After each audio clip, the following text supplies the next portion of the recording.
Maswerteng gabi po mga ka-STL. Narito na po ang resulta ng STL Bulacan para sa araw na to, third draw.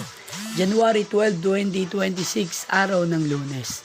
Naway ang mga natayaan niyo pong mga numero kanina ay manalo nawa ngayong gabing ito, 8 PM. Kaya't kunin niyo na po ang inyong mga ticket. Narito na po ang resulta.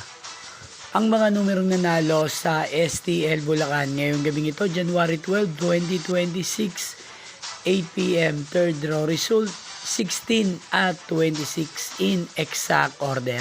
Again, 16 at 26. At ngayong gabing ito sa STL Bulacan, natin pong i-shoutout si Ate Monet ng Bulacan na araw-araw pong nanonood sa channel na to. Shoutout po sa inyo, Ate Monet. Sana po ay nasa maayos kayong kalagayan. At sa lahat po ng mga taga Bulacan, shoutout po sa inyo.